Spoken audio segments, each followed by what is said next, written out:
Всем привет, и с вами Александр Бабков, и сегодня у нас обзор автомобиля УАЗ-469 зеленого цвета. Итак, ну давайте, собственно, перейдем к внешнему виду машины, да? Здесь стоит 33-я грязевая резина, посмотрите. Такая массивная грязевая резина. Веткоотсекатели, лифт кузова 5 сантиметров сделан. И стоит также лебедочка на 4 тонны. Давайте перейдем к мотору. Мотор здесь ЗМЗ 417, ну, один из самых таких надежных моторов. Есть разные модификации, там, ну, тут фрезерованная башка под 92 бензин, а не под 76. Карбюратор 151 стоит. Вообще очень надежный мотор. Из минусов это повышенный расход топлива, конечно, такой высоковат, конечно, для его, собственно, 2,4 литра здесь. Также из минусов еще могу сказать, что у него угар масла сильно большой на километраж, это тоже не очень. Ну и, конечно, шумный, он шестеренчатый мотор, очень шумно работает. Но вот здесь он хорошо отрегулирован, поэтому не так шумно его, в принципе, слышно. Давайте перейдем к салону, собственно, да, наверное. Как делать салон, давайте посмотрим на вот эту замечательную выхлопную трубу. Это типа а-ля американские грузовики сделано, конечно. Ну так, просто для вида, ничего толку от этого, конечно, нет.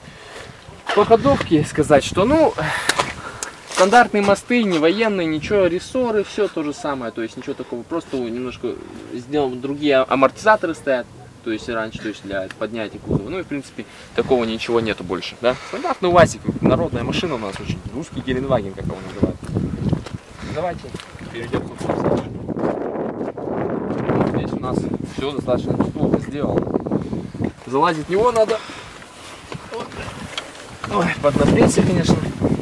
Ну вот такой, в общем-то, панелька сделана, то есть снята. Коробка здесь, кстати, прямозубая, главная пара 37 зубьев и полусинхронизированная, вернее, так сказать, да? То есть на первой и второй нет синхронизаторов коробки. Раздатка двухступенчатая, родная, блокировок тут нет никаких, то есть все просто. Плюсы это авто, ну естественно это ремонтопригодность, проедешь его не жалко, едет где хочешь, минимум электроники, все, то есть просто надежно. Всегда доедешь домой, даже в тайге, если ты встал, все может сделать. Так, недолго, как бы, возясь. Давайте, собственно, перейдем к ходовому испытанию, наверное. Собственно, машина, ну, в салоне нет шумоизоляции, но это не главное. Главное, что может эта машина сделать, это провести вас по бездорожью. И вы проедете везде, вам ее не жалко. Настоящая мужская машина с характером, с мужской душой. Да, там есть мелочи, которые там сопливить что-нибудь, еще что-нибудь там, да. Но важное ощущение за рулем. Вы ни в одной машине, ни в одной иномарке не почувствуете таких приятных ощущений за рулем, как в этой машине. Это очень-очень прикольно, на самом деле. Двигатель тут ревет, все брымчит, трещит, но он едет. И это самое главное. Вы можете проехать куда хотите, собственно говоря. Очень весело.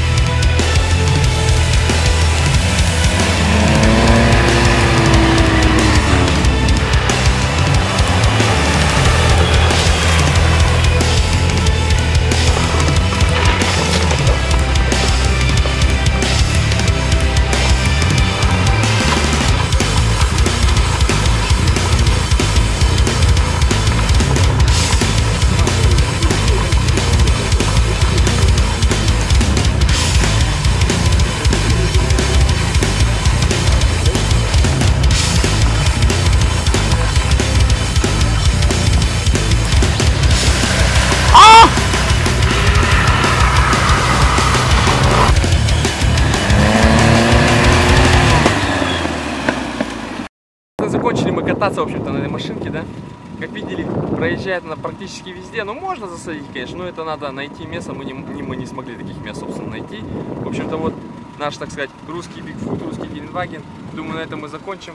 Подписывайтесь там на мой канал, ставьте лайки. И все, всем пока.